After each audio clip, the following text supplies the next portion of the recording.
வணக்கம் சகோதரர்களும் சகோதரிகளும். இன்னைக்கு நாம பேச போற விஷயம் ரொம்ப இன்ட்ரெஸ்டிங்கானது.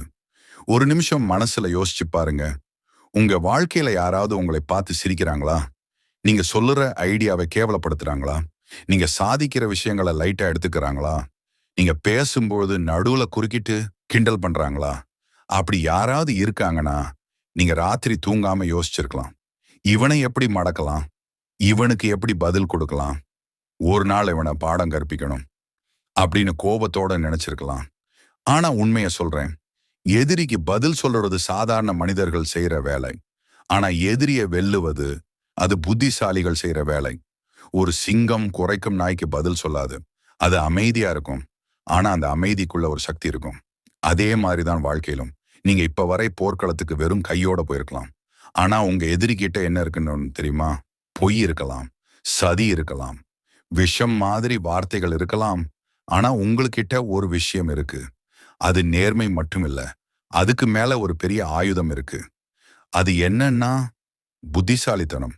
இப்போ நான் சொல்ல போறது 10 தந்திரங்கள். இந்த தந்திரங்களை புரிஞ்சுகிட்டா உங்களை பைத்தியம்னு நினைச்சவனே குழம்பி போயிடுவான். உங்களை எதிர்த்தவனே ஒரு நாள் உங்களை மதிக்க ஆரம்பிப்பான். ஆனா ஒரு வார்னிங் இருக்கு. இந்த வீடியோவை பாதியில நிறுத்திட்டு போகாதீங்க. ஏன்னா கடைசியில இருக்கிற 10வது தந்திரம் தான் இந்த முழு யுத்தத்துக்கும் முடிவு கட்டும். சரி, வாங்க ஆரம்பிப்போம். தந்திரம் ஒன்று. மௌனம் என்ற பிரம்மாஸ்திரம் பல பேர் நினைப்பாங்க. மௌனம் என்றால் பலவீனம் என்று. ஆனா அது தவறு. யானை நடக்கும்போது அது சத்தம் போடாது. ஆனா நாய் குறைக்கும். அதே மாதிரிதான் மனிதர்களும். ஒரு கூட்டத்துல நீங்க பேசுறீங்கன்னு நினைச்சுக்கோங்க. உங்க எதிரி நடுவுல குறுக்கிட்டு கிண்டல் பண்றான். உங்களை குற்றம் சொல்றான். ஆதாரம் இல்லாம பேசுறான். இப்போ நீங்க என்ன பண்ணுவீங்க? உடனே கோவப்படுவீங்க. அவனை எதிர்த்து பேசுவீங்க.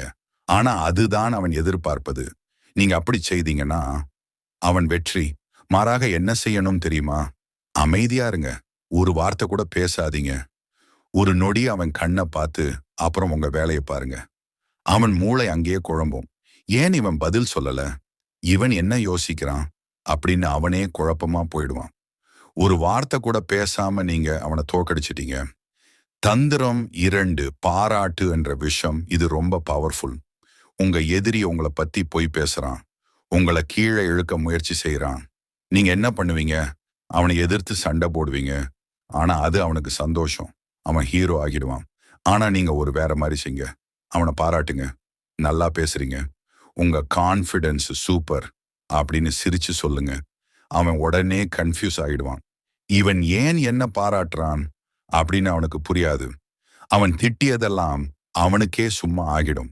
கோபத்தை கோபத்தால வெல்ல முடியாது. புன்னகையால தான் வெல்ல முடியும். தந்திரம் 3 அலட்சியம் என்ற வேதனை. ஒரு மனிதனுக்கு கிடைக்கக்கூடிய மிகப்பெரிய தண்டனை என்ன தெரியுமா? அவனை கண்டுக்காம இருக்கிறது. உங்க எதிரி உங்களை திட்டுறான். நீங்க பதில் சொல்லாம இருக்கிறது மட்டும் போதாது. அவனை கவனிக்கவே கூடாது. அவன் பேசுறான். நீங்க வேற பக்கம் பாருங்க. அவன் கேட்கிறான். நீங்க கேட்காத மாதிரி இருங்க. இது ரொம்ப கஷ்டமான தந்திரம். ஏன்னா மனிதனோட ஈகோ இதை தாங்காது. அவன் உள்ள எரிச்சல் அடைவான்.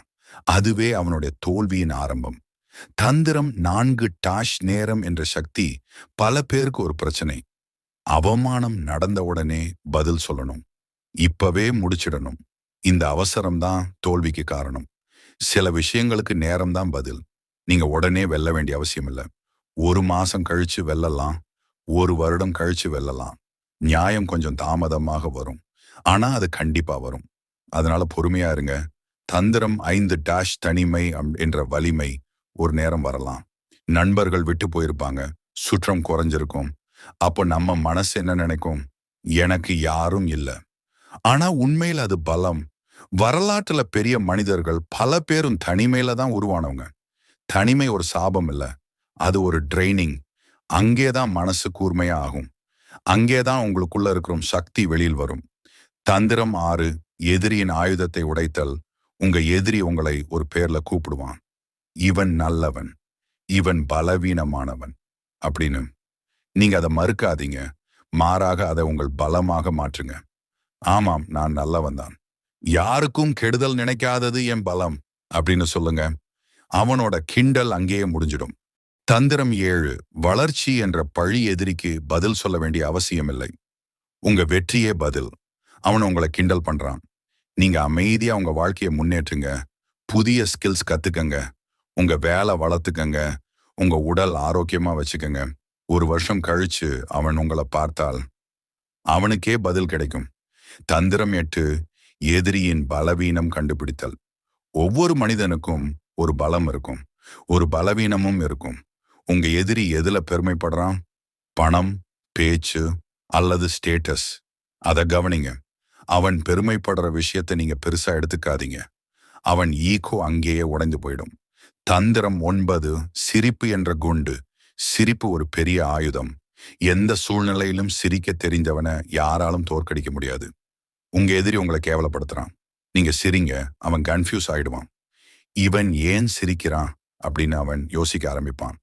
தந்திரம் 10, மன்னிப்பு என்ற சூழ்ச்சி. இதுதான் கடைசி தந்திரம். இதுதான் மிகப்பெரிய ஆயுதம். உங்க எதிரி உங்களை காயப்படுத்தி இருப்பான், உங்களை துன்பப்படுத்தி இருப்பான். ஆனா நீங்க என்ன செய்யணும் தெரியுமா? அவனை மன்னிக்கணும். அவன் மன்னிப்பு கேட்காம இருந்தாலும் நீங்க மனசுல மன்னிச்சிடுங்க. அப்ப என்ன ஆகும்? நீங்க அவனை விட மேல நிலைக்கு போயிடுவீங்க. நீங்க போர்க்களத்துல இருந்து வெளியே வந்துடுவீங்க. அவன் மட்டும் இன்னும் சண்டையிலவே இருப்பான். அதுதான் உண்மையான வெற்றி. கடைசியில ஒரு உண்மை, உங்க வாழ்க்கையில பெரிய எதிரி வெளியில இருக்க மாட்டான். அவன் உங்களுக்குள்ளதான் இருக்கும்.